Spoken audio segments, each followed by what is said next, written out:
خلیفہ کے ہم ہیں خلیفہ ہمارا، وہ دل ہے ہمارا آقا ہمارا، ہمارا ہمارا خلیفہ ہمارا، وہ دل ہے ہمارا آقا ہمارا، وہ دل ہے ہمارا آقا ہمارا۔ Assalamu alaikum et bienvenue à l'émission cette semaine avec le calife. Aujourd'hui, nous avons l'honneur de vous présenter une émission historique. Nous vous emmenons à Kababir, en Terre Sainte, une terre que sa sainteté le calife, qu'Allah soit son soutien, a honoré de 2 rencontres virtuelles le week-end dernier. Nous commençons par la rencontre de samedi avec les hommes. Le week-end dernier s'est tenu 2 rencontres historiques et émotionnelles entre les musulmans ahmadis de Kababir en Terre Sainte et leur maître spirituel, sa sainteté, le 5e calife, qu'Allah soit son soutien. La rencontre de samedi était la première au cours de laquelle un calife de la communauté musulmane ahmadiyya tenait une rencontre avec la Jamaat de Kababir. L'événement a commencé par la récitation de quelques versets du Saint-Coran, après laquelle sa sainteté le calife a demandé au président de Kababir de prononcer le discours d'ouverture. میں اپنے طرف سے اور سارے ارض فلسطین کے احباب جماعت احمدیہ کی طرف سے حضور انور کا دلی شکریہ ادا کرتا ہوں کہ آپ ہم احمدیان جماعت کبابیر کو آج اور کل شرف ملاقات عطا کر رہے ہیں، اور آئندہ ہفتہ ویسٹ بینک کے احمدی احباب و خواتین کو بھی ملاقات سے نوازیں گی انشاءاللہ تعالی۔ ہم اللہ تعالیٰ کا شکر ادا کرتے ہیں کہ اس نے ہمیں پہلی دفعہ یہ تاریخی دن دکھایا کہ جس میں ہم سب اپنے ملک میں بیٹھ کر خلیفہ وقت سے براہ راست ملاقات کی سعادت پا رہا ہیں۔ ہم اللہ تعالیٰ سے امید کرتے ہیں اور نہایت تضرع سے اس کے حضور دعا گو ہیں کہ یہ ملاقات دیار مقدسہ میں خیر و برکت کے دروازے کھولنے کا موجب ہو، اور اس بات کی ارہاس ہو کہ حضور انور ہمارے پیارے ملک فلسطین بنفس نفیس تشریف لا کر ہمیں ملاقات کا شرف بخشیں، جو انبیاء اور مرسلین کی سرزمین ہے۔ میرے دلی دعا ہے کہ اللہ تعالی جلد وہ وقت لائے جب حضور پر نور کے بابرکت قدم ارض مقدسہ پر رہے، تاکہ آپ کی مبارک آمد کی برکت سے اس زمین کی قدسیت اور برکات پھر سے ظاہر ہو۔ آمین آمین، جزاک اللہ۔ ماشاء اللہ، اردو اچھی پڑھ لی ہے شریف صاحب آپ نے۔ جزاکم اللہ۔ La deuxième présentation était un clip vidéo pour introduire la communauté musulmane ahmadiyya de Kababir. کبابیر کرمل پہاڑ پر واقع ہے، جہاں سن 1931 میں ہماری مسجد کی بنیاد رکھی گئی۔ حیفا ملک کا تیسرا بڑا شہر ہے، جس کی آبادی 2,80,000 ہے۔ کبابیر کی آبادی 1,500 ہے۔ مسجد محمود کے گرد و نواح میں زیادہ تر احمدی رہتے ہیں۔ کبابیر کے علاوہ مغربی کنارہ ویسٹ بینک میں بھی جماعت قائم ہے۔ شہر طول کرم میں ہمارا مشن دارالامن قائم ہے۔ پیارے حضور، ہماری نئی تعمیر شدہ عمارت مسرور سینٹر ہے، جو خلافت جوبلی کا اہم پروجیکٹ ہے، اور اسے جماعت احمدیہ کبابیر نے خلافت کی عظیم نعمت پر پیارے حضور ایدکم اللہ کے نام اللہ تعالیٰ کے حضور بطور شکرانہ پیش کیا ہے۔ مسرور سینٹر میں MTA کا اسٹوڈیو ہے، جہاں MTA العربیہ کے بہت سے پروگرام تیار ہوتے ہیں۔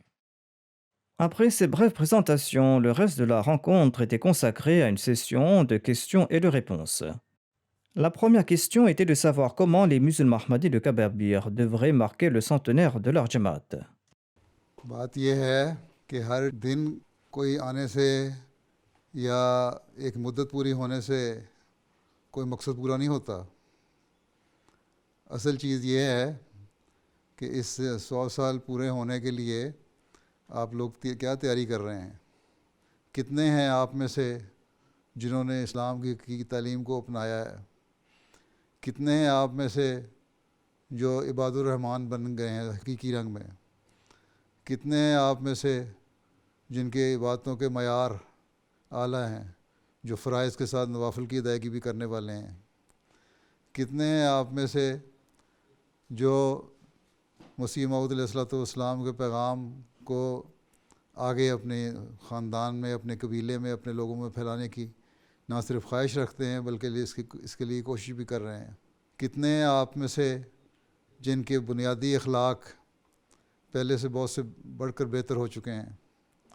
کتنے ہیں آپ میں سے جن کے گھروں میں ایک امن اور صلح اور محبت اور پیار کی فضا قائم ہے. کتنے ہیں آپ میں سے جنہوں نے اپنے بچوں کو احمدیت یا حقیقی اسلام کی تعلیم کے بارے میں آگاہ کیا ہے. کتنے ہیں آپ میں سے جنہوں نے اس بات پہ نظر رکھی ہے کہ آپ کے بچے اسلام کی حقیقی تعلیم کے مطابق پروان چڑھیں. کتنے ہیں آپ میں سے جنہوں نے انتظام کیا کہ آپ کے بچوں کے لیے اسلام کی حقیقی تعلیم کو حاصل کرنے کا انتظام کیا جائے.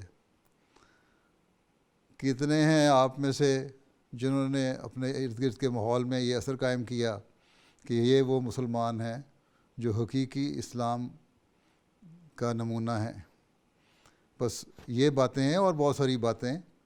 اگر یہ آپ نے کر رہے ہیں اور کر لی ہیں اور ان باتوں کو حاصل کرتے ہوئے آپ 100 سال میں داخل ہو رہے ہیں تو پھر آپ سمجھیں کہ آپ نے اپنے 100 سالہ جوبلی بڑی اعلیٰ رنگ میں اس کو منانے کی کوشش کر رہے ہیں. اور اگر یہ نہیں تو پھر ان 7 سالوں میں کوشش کریں کہ ان باتوں کو حاصل کریں اور اس کے علاوہ بھی جو اسلامی تعلیمات ہیں ان کو حاصل کریں. اور ساتھ یہ بھی کہ کتنے ہیں آپ میں سے جو خلافت سے حقیقی تعلق رکھنے والے ہیں اور اپنے عہد جو ہیں ان کو پورا کرنے والے ہیں. بس یہ باتیں جب آپ کر لیں گے اور اگر نہیں کی تو اس کے لیے کوشش کر لیں گے تو سمجھیں کہ آپ نے اپنی 100 سالہ جوبلی حقیقی رنگ میں منائی ہے اور آپ ان 7 سالوں میں حقیقی رنگ میں اس کو حاصل کرنے کی تیاری کر رہے ہیں.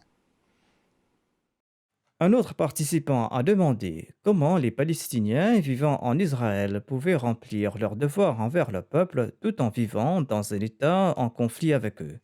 ایک مسلمان کے لیے تو یہی حکم ہے کہ جس جگہ وہ رہ رہا ہے وہاں کے ملکی قانون کی پابندی کرے، اور اگر حکومت ظلم کر رہی ہے تو اس ظلم کی جگہ کو چھوڑ دے، ہجرت کر جائے. لیکن یہاں رہتے ہوئے بھی اگر آپ کی آواز پہنچ سکتی ہے ارباب حل و عقد تک، حکومتی نمائندوں تک، تو آواز پہنچائیں اور ان کو بتائیں کہ ظلم کبھی نہیں پنپتا. اور یہی ہمارا کام ہے، ہر جگہ ہر حکومت کو، ہر ظالم کو یہ احساس دلانا کہ ظلم کبھی نہیں پنپا کرتا اور ہم ظلم کے خلاف آواز اٹھانے والے ہیں. اور اس کے لیے پھر بعض دفعہ سختیاں بھی برداشت کرنی پڑتی ہیں. اب پاکستان میں ایک قانون ہے، مسلمان احمدیوں کو غیر مسلم قرار دیا گیا ہے. وہاں کے قانون کا جہاں تک سوال ہے کہ ہم احمدی اپنے آپ کو غیر مسلم مانیں، کوئی احمدی اس بات کو ماننے کو تیار نہیں.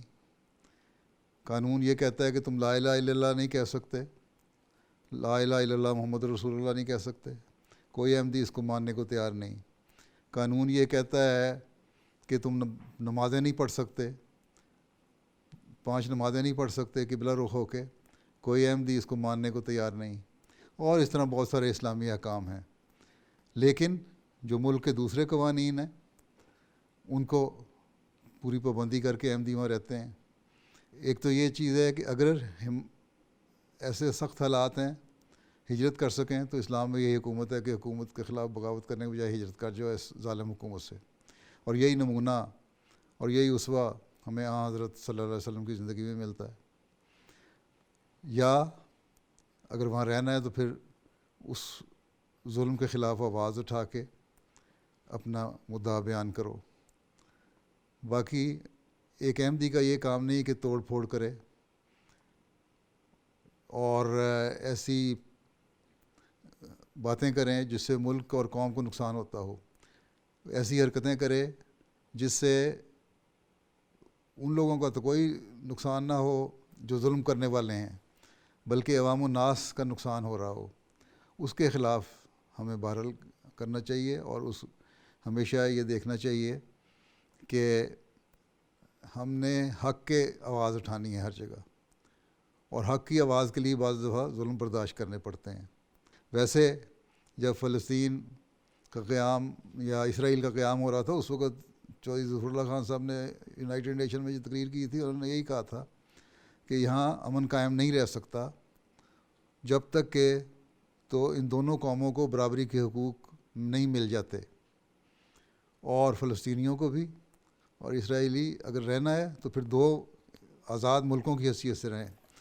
کہنے کو تو آپ فلسطین سے آئے ہیں، فلسطین میں ایک علیحدہ حکومت ہے لیکن وہ بھی آزاد حکومت تو نہیں ہے، اس کو کوئی دنیا کی حکومت تسلیم کرنے کو تیار نہیں ہے، نہ اقوام متحدہ اس کو ماننے کو تیار ہے.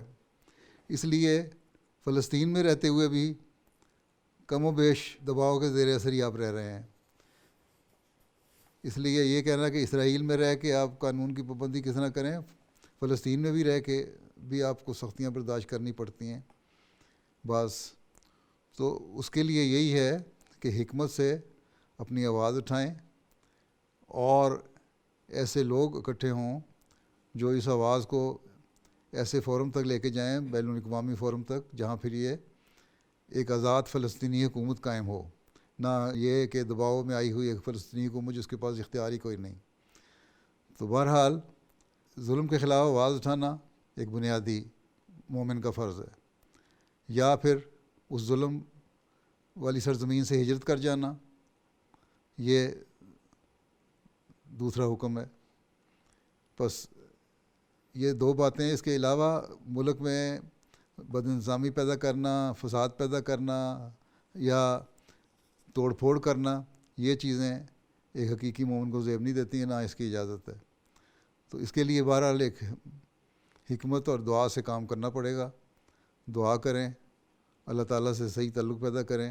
اگر فلسطینی حقیقی رنگ میں ایک ہو کے دعا کرنے والے ہوں اور اپنے اخلاق و عادات اور اپنے ایمان کو اس معیار پہ پہنچ جائیں جہاں اللہ تعالیٰ سنتا ہے دعائیں اور مددگار ہوتا ہے مومنین کا، تو انشاءاللہ حالات بہتر ہو جائیں گے. ٹھیک ہے؟ Un participant a demandé quel était le statut de la mosquée Al-Aqsa de Jérusalem selon la communauté musulmane Ahmadiyya. ابھی جو امیر صاحب شریف عہدے صاحب نے ایڈریس پیش کیا اس میں اس سرزمین کو انبیاء کی سابقہ انبیاء کی سرزمین اور دیار مقدس کا نام دیا. تو اس لحاظ سے وہ تو خود ہی ظاہر ہو گیا کہ ہم کیا سمجھتے ہیں. اگر یہ نہ یہ کہتے، اس کی اہمیت نہ ہوتی تو امیر صاحب کو یہ مینشن کرنے کی ضرورت کوئی نہیں تھی کہ یہ کیا زمین ہے. اب مجھے یہ بتائیں کہ غیر احمدی جو ہیں، غیر احمدی مسلمان، وہ کیا سمجھتے ہیں اس سرزمین کو یا مسجد اقصیٰ کو؟ وہاں کہ حضرت صلی اللہ علیہ وسلم وہاں اترے تھے، ان کے مادی جسم میں، مطلب وہ اترے تھے، اور جو ہم اسے کشف کہتے ہیں. مادی جسم میں تو اترے ہی نہیں تھے، یہ تو ایسی غلط، ہاں یہ تو ایسی غلط ہے. ٹھیک ہے. اور ہم کیا کہتے ہیں احمدی؟ ہم کہتے ہیں کہ وہاں کشف تھا اور وہ ہماری پہلی قبلہ تھی، تو اس چیز کے لیے وہ مقدس بھی ہے. ٹھیک ہے، قبلہ تھا اور قبلہ بدل گیا، بلکہ مدینہ میں ہجرت کرنے کے کئی مہینے، 16-17 مہینے کے بعد شاید قبلہ بدلا. تو وہ تو ہو گیا، لیکن اس کے حضرت مسلم موعود نے کافی ساری تشریح کی ہوئی ہے، جو دل کو لگتی ہیں تشریحیں، ان میں سے بعض میں ذکر کر دیتا ہوں۔ ایک تو یہ ہے، یہ کشف تھا، یہ ظاہر کرنے کے لیے صرف بیت المقدس کے بارے میں نہیں تھا، بلکہ یہ تھا کہ آپ ہجرت کریں گے، مدینہ جائیں گے، اور مدینہ کا مقام وہ ہو جائے گا جس کی طرف لوگوں کی نظر ہوگی، اس سے بڑھ جائے گا، ٹھیک ہے۔ دوسری بات یہ کہ بیت المقدس کا جو علاقہ ہے، اس علاقے میں اسلام پھیلے گا اور مسلمانوں کے قبضے میں آئے گا، اور کئی صدیوں تک یہ مسلمانوں کے قبضے میں رہا۔ اس کے بعد مسلمانوں کی اپنی کمزوریاں اور نااہلیوں اور غلطیوں کی وجہ سے ہاتھ سے نکل گیا، ٹھیک ہے۔ تو ہم یہ کہتے ہیں جب کہ اس کا ایک مقام ہے، وہ مقام تو بہرحال ہے، لیکن ایک یہ بھی تشریح اس کی ہے کہ وہ اسراء جو تھا، ایک تو وہ جسمانی اسراء نہیں تھا، وہ روحانی تھا، کشفی تھا، اور ایک رات میں گئے اور واپس آ گئے اور بہت ساری چیزیں دیکھی ہیں، اس کی ایک لمبی تشریح ہے، ٹھیک ہے۔ لیکن وہ اس کی وجہ سے مدینہ کو مقام مل گیا، اور اب دیکھ لیں کہ جو بیت المقدس باوجود اس کے کہ ایک وقت میں ایسا تھا کہ وہ قبلہ تھا مسلمانوں کے لیے بھی، لیکن جب اللہ تعالیٰ نے قبلہ بدلا، تحویل قبلہ ہوا، تو پھر اس کے بعد کیا ہوا؟ اس کے بعد مدینہ کو اس سے بڑھ کے مقام مل گیا۔ اب مدینہ کی طرف جو رخ ہے، وہ اس باوجود اس کے کہ یہاں انبیاء کی سرزمین ہے، مقدس سرزمین ہے، اس کے باوجود جو مدینہ کا مقام ہے وہ اس کا نہیں ہے، لیکن ٹھیک ہے۔ اس لیے یہ کہنا کہ پہلا یہ قبلہ تھا اس لیے اس کا مقام بڑھ گیا، مقام تو اس کا خود ہی کم ہو گیا مدینہ سے، اور یہ سب مسلمان مانتے ہیں۔ پہلے مکہ ہے، پھر مدینہ ہے، پھر ٹھیک ہے، اس کا بھی ایک مقدس جگہ ہے، اور اس لحاظ سے ہم اس کو تسلیم کرتے ہیں کہ یہ صحیح جگہ ہے۔ لیکن جہاں تک اسراء کا سوال ہے کہ اس وجہ سے مقدس ہو گیا کہ آن وسلم کا یہاں اسراء ہوا تھا، وہ اس کو ہم نہیں مانتے، وہ تو کشفی نظارہ تھا اور سارا سفر تھا جو ہوا، اور بہت ساری چیزیں بیچ میں ہوئیں۔ تو ہم یہ مانتے ہیں کہ بیت المقدس کا ایک مقام ہے انبیاء کی ایک مقام ہونے کی حیثیت سے، لیکن اس کو ہم مدینہ سے اوپر تو بہرحال نہیں کہتے، مکہ اور مدینہ کا اپنا ایک مقام ہے۔ دوسرے یہاں رہنے والے جو ہیں ان کا فرض ہے کہ جو ان کی جگہ ہے اس کی حفاظت کریں، ٹھیک ہے۔ تو یہ ساری چیزیں جو ہیں یہ بتاتی ہیں کہ گو اس کا بشک پہلے یہ قبلہ تھا، لیکن جب اللہ تعالیٰ نے کہا کہ قبلے کا رخ بدلو، تو قبلے کا نہ صرف رخ بدلا گیا بلکہ مدینہ کا مقام اس سے اونچا ہو گیا۔ جب مدینہ کا مقام خود اللہ تعالیٰ نے اونچا کر دیا اور حضرت صلی اللہ علیہ وسلم نے اونچا کر دیا، تو پھر اس میں باقی یہ کیا بات رہے گی؟ اس پہ بحث کرنے کی ضرورت کیا ہے کہ کیا سمجھتے ہیں یا کیا سمجھتے ہیں؟ تیسرے درجے کی ایک مقدس جگہ ہے، ٹھیک ہے، ہم مانتے ہیں مقدس جگہ ہے، انبیاء کی جگہ ہے، مانتے ہیں انبیاء کی جگہ ہے، اور اس کے اور یہاں مسلمان آباد تھے، اور اللہ تعالیٰ نے پیشگوئیاں بھی کی ہوئی ہیں کہ مسلمان ہوں گے، اور بعد میں پھر اگر یہودی اپنا کردار صحیح طرح ادا نہیں کریں گے تو پھر مسلمانوں کا قبضہ ہوگا، لیکن وہ جنگوں اور توپوں سے نہیں ہوگا، وہ دعاؤں سے ہوگا، اور وہ دعائیں مومنین کی دعائیں ہوں گی۔ اس لیے جتنے مومن زیادہ پیدا ہوں گے اور دعائیں کریں گے، حقوق اللہ اور حقوق العباد کرنے والے ہوں گے، اتنی جلدی اس جگہ پہ ان کا قبضہ ہو جائے گا۔ تو بہرحال یہ ایک مقام ہے اس جگہ کا، اس جگہ کے لحاظ سے، اور مسلمانوں کو فرض ہے کہ اس کی حفاظت کریں۔ لیکن یہ کہنا کہ اسراء کا اگر کے سوال سے اگر یہ کہہ دینا کہ جی کیونکہ آن وسلم ذاتی طور پہ یہاں آئے، جسمانی طور پہ آئے، وہ غلط چیز ہے، اس کو تو بہرحال ہم نہیں مانتے۔ The next questioner asked, when will Hazur bless the land of Kababir? یہ تو جیسا کہ میں نے پہلے ابھی کہا، یہ ڈیپینڈ کرتا ہے آپ کی دعاؤں پہ، کتنے پرزور آپ کی دعائیں ہوتی ہیں، کتنے زیادہ اللہ تعالیٰ کے حضور جھکتے ہیں، کتنا ایک حقیقی مومن کا کردار ادا کرنے والے آپ بنتے ہیں، جو حقوق اللہ کی ادائیگی کرنے والا بھی ہے اور حقوق العباد کی ادائیگی کرنے والا بھی ہے، حقیقی عباد الرحمن بنتے ہیں۔ تو پھر یہ باتیں بھی پوری ہو جائیں گی. باقی تو ادروائز تو یہ صرف جذباتی باتیں ہی رہ جائیں گی. جذبات سے کچھ نہیں ہوتا. اس کے لیے اللہ تعالیٰ نے کہا ہے کہ تم لوگ بھی کوشش کرو, ہمت کرو, مجاہدہ کرو. اور اس زمانے کا مجاہدہ یہی ہے, دعا اور تبلیغ. اس کے بعد پھر اللہ تعالیٰ بھی راستے کھولے گا, اور مزید جو کمیاں ہیں وہ انشاءاللہ تعالیٰ اللہ تعالیٰ خود دور فرمائے گا. Une autre question concernait le verset 28 du chapitre 48 du Saint-Coran qui se lit ainsi. Assurément, Allah a réalisé clairement la vision pour son messager. Vous entrerez certainement dans la sainte mosquée. La personne a voulu savoir si ces mots seraient aussi accomplis en faveur du Messie promis alayhi salam.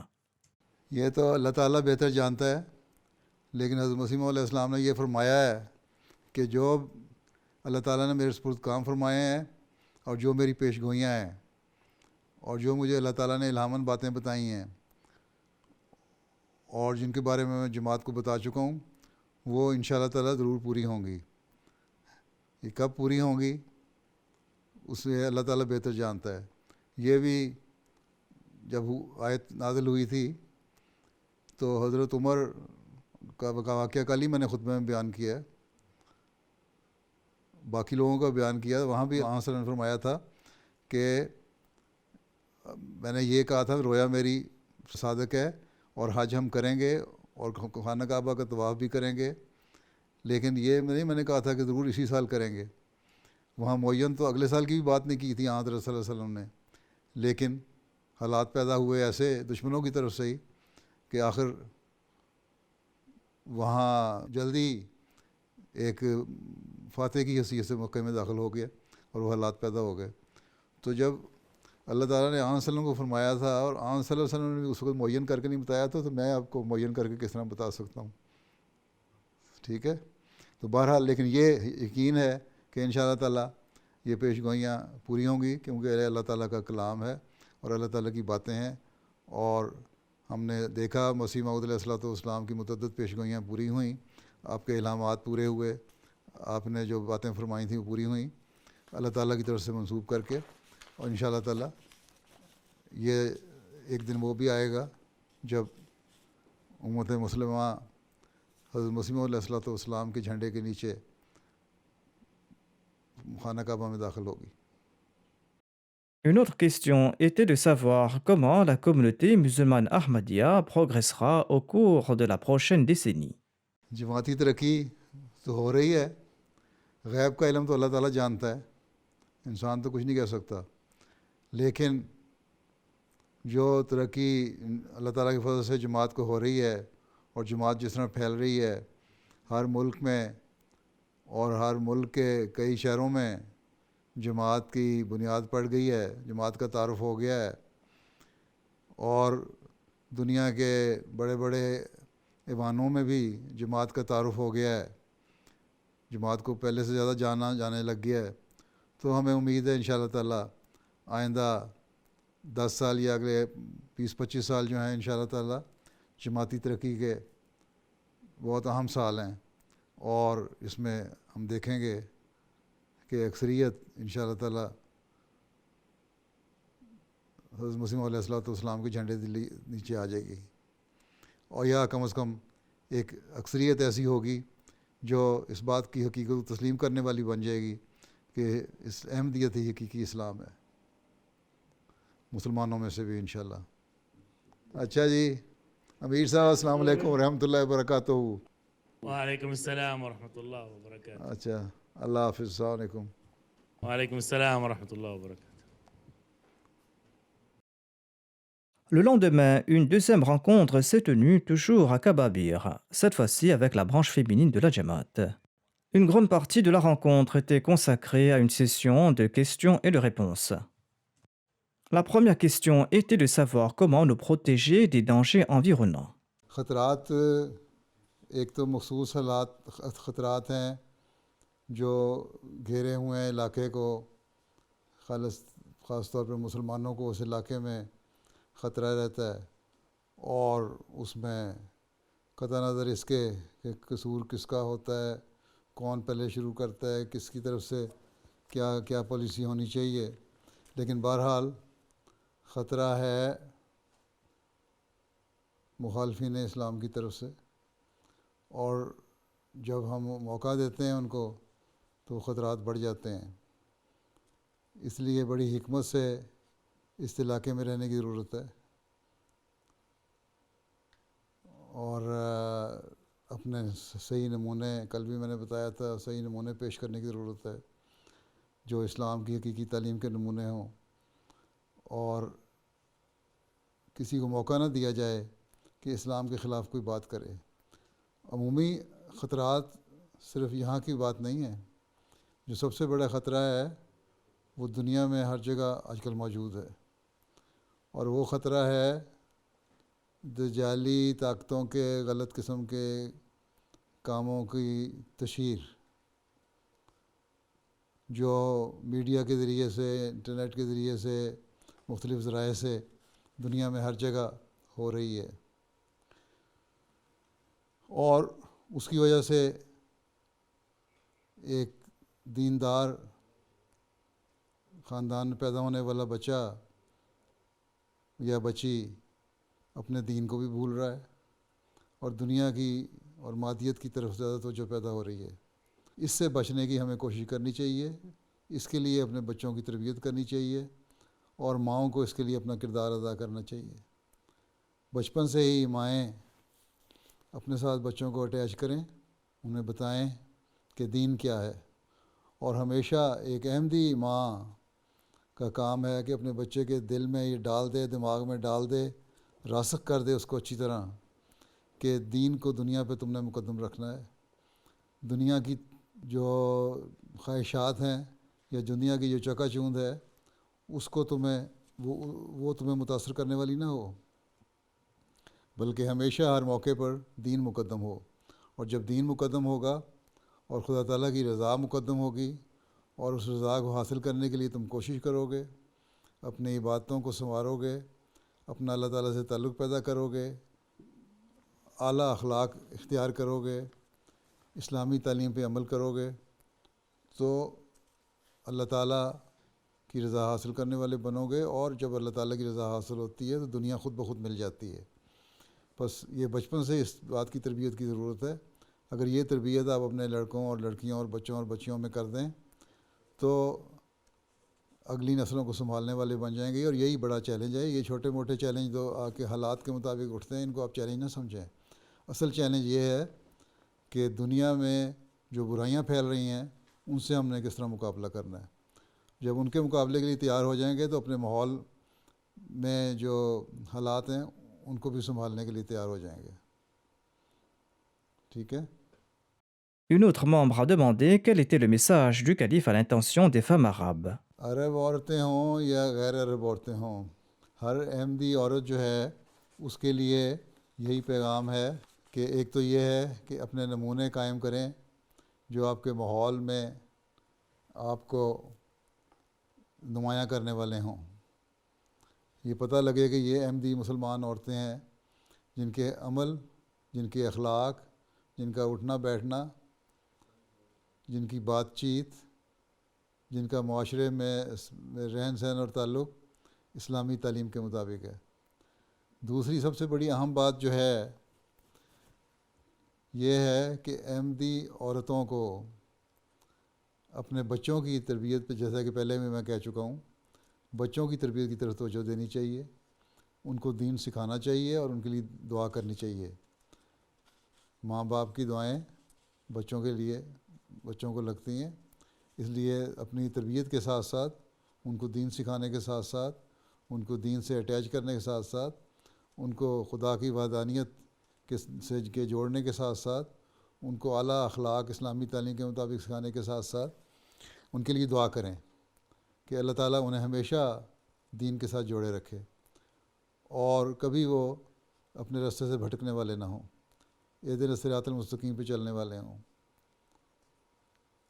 صراط مستقیم پہ چلنے والے ہوں۔ اہدنا الصراط المستقیم کی دعا ان کے لیے کریں کہ ہمیشہ وہ صراط مستقیم پہ ہوں اور کبھی شیطان کے قبضے میں نہ جائیں، کبھی ان کے دل میں دین کے بارے میں کوئی انکواس پیدا نہ ہو، کبھی ان کے دل میں معاشرے کے امن کو برباد کرنے کے بارے میں کوئی خیال پیدا نہ ہو.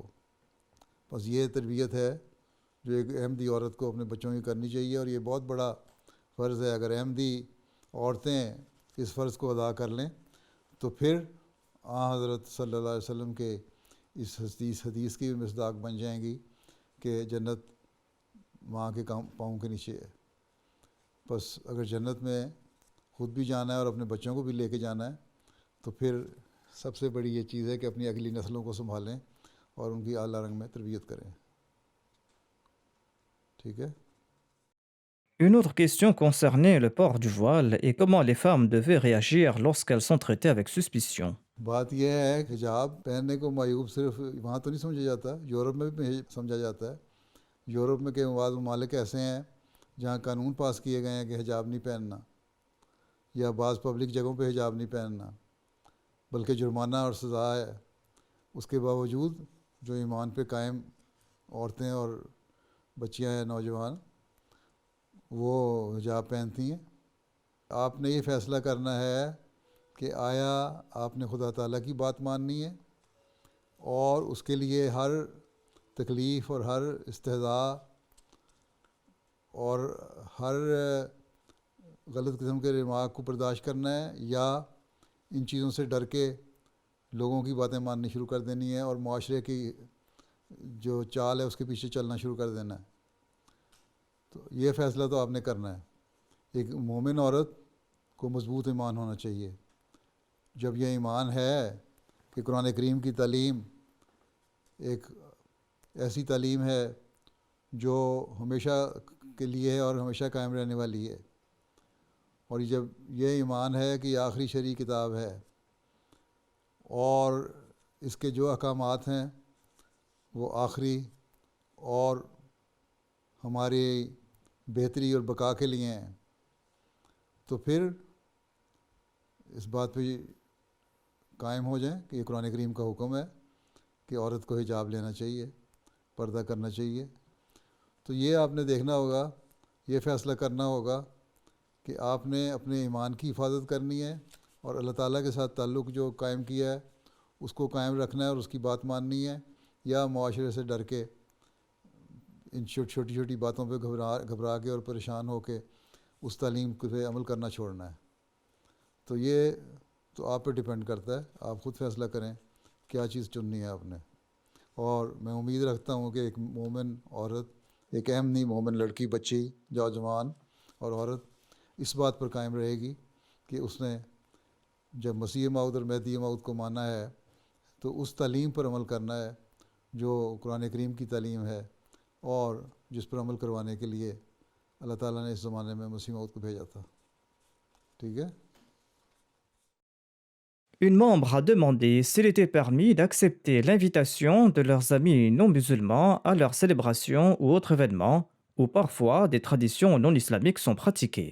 بات یہ ہے کہ صرف آپ کا صرف ماحول وہاں کبابیر میں تو ایسا نہیں ہے، یا اسرائیل میں تو ایسا نہیں ہے، دنیا کے اکثر ممالک میں یہی ماحول ہے. ٹھیک ہے.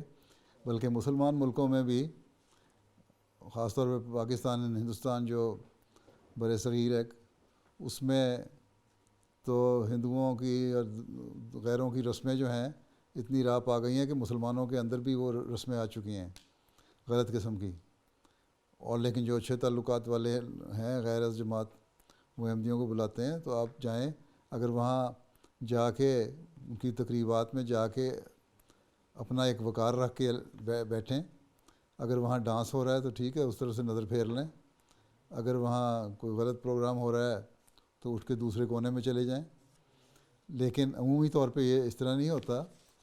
جو انتہائی کوئی بےہودگی والا ماحول ہو تو اور بات ہے، پھر وہاں جائیں اور اس کو جس تقریب میں بلایا گیا اس تقریب میں، اگر وہ شادی کی تقریب میں ہے تو اس کو وہاں بلانے والے کو یا دلہا دلہن کو تحفہ جو بھی دینا ہے اپنے دے کے وہ آ جائیں، یا کھانا وغیرہ کھایا ہے تو اس کے بعد اٹھ کے آ جائیں.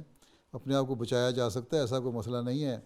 اتنا سوائے اس کے کہ بالکل ہی بے حیائی والا ماحول ہو، اور جو بے حیائی والا ماحول ہے وہاں پہلے ہی پتہ لگ جاتا ہے، اس میں شامل نہ ہوں پھر آپ.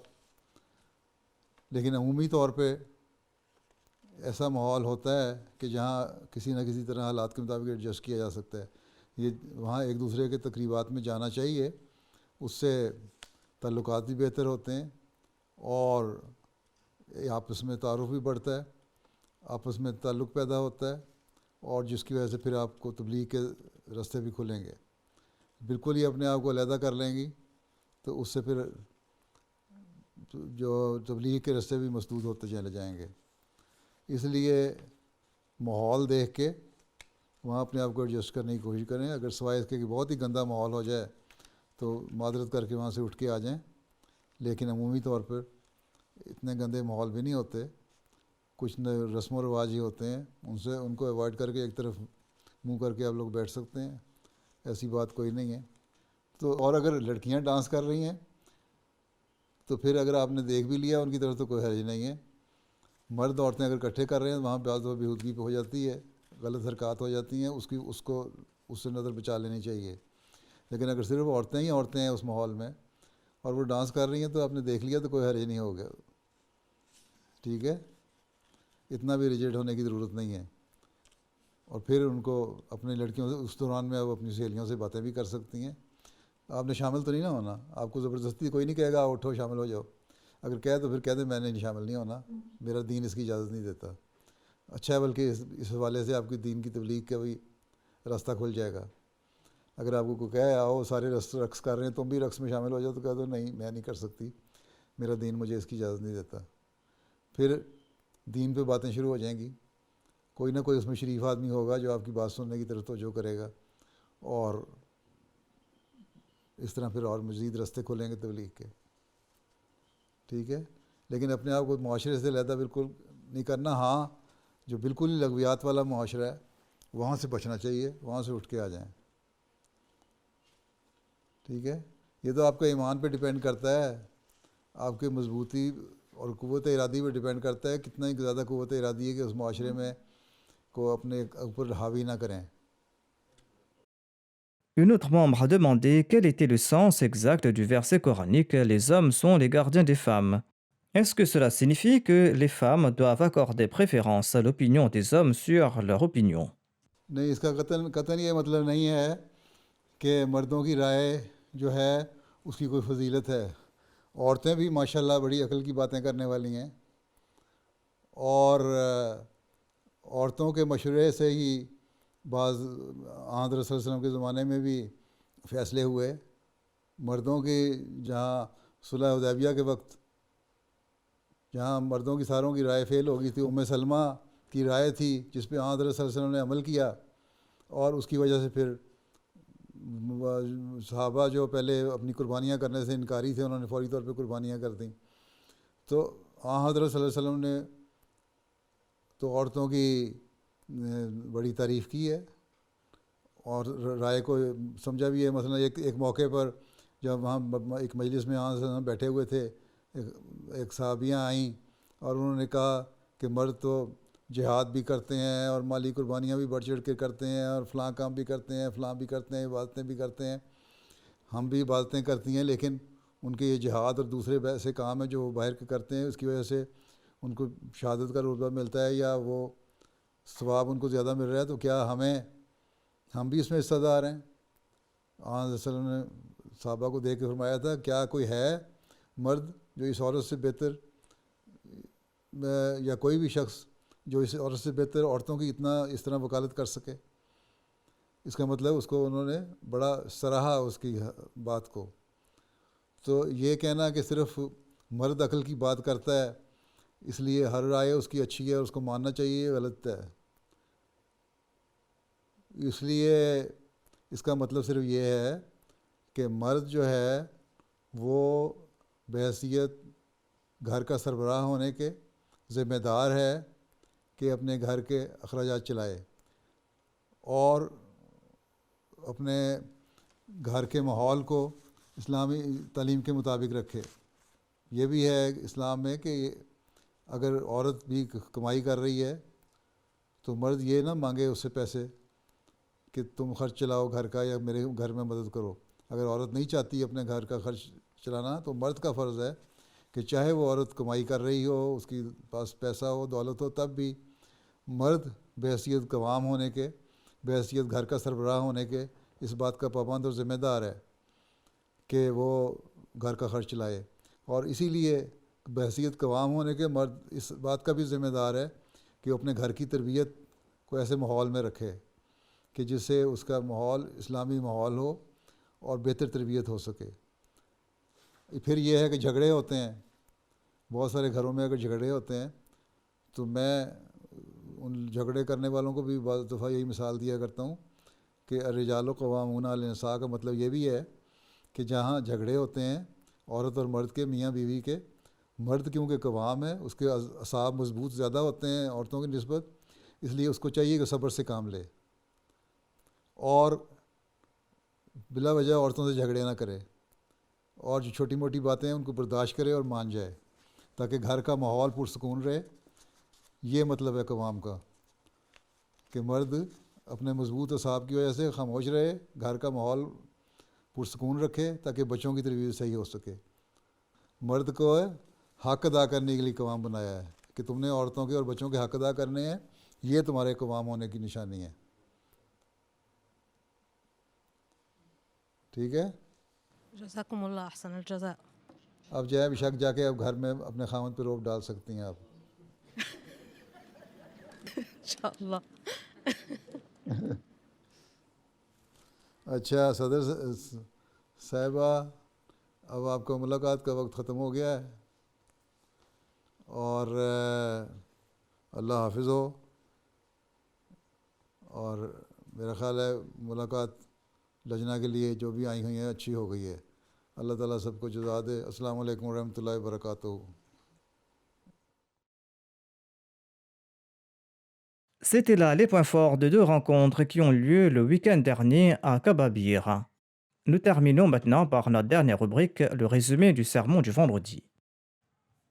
Sa sainteté le calife, qu'Allah soit son soutien, a continué sa série de sermons sur les compagnons du saint prophète Mohammed sallallahu alayhi wa sallam. À cet égard, il a relaté plusieurs incidents intéressants tirés de la vie du calife Omar radiyallahu anhu. جہاد کے موقع کے متعلق حضرت عمر رضی اللہ عنہ فرماتے ہیں، مجھے خیال آیا کہ حضرت ابوبکر رضی اللہ عنہ ہمیشہ مجھ سے بڑھ جاتے ہیں، آج میں ان سے بڑھوں گا۔ یہ خیال کر کے میں گھر گیا اور اپنے مال میں سے آدھا مال نکال کر رسول کریم صلی اللہ علیہ وسلم کی خدمت پیش کرنے کے لیے لے آیا۔ وہ زمانہ اسلام کے لیے انتہائی مصیبت کا دور تھا، لیکن حضرت ابوبکر رضی اللہ عنہ اپنا سارا مال لے آئے اور رسول کریم صلی اللہ علیہ وسلم کی خدمت میں پیش کر دیا۔ رسول کریم صلی اللہ علیہ وسلم نے پوچھا، ابوبکر گھر میں کیا چھوڑ آئے ہو؟ انہوں نے عرض کیا کہ اللہ اور اس کا رسول۔ حضرت عمر رضی اللہ عنہ فرماتے ہیں، یہ سن کر مجھے سخت شرمندگی ہوئی اور میں نے سمجھا کہ آج میں نے سارا زور لگا کر ابوبکر سے بڑھنا چاہا تھا، مگر آج بھی مجھ سے ابوبکر بڑھ گئے۔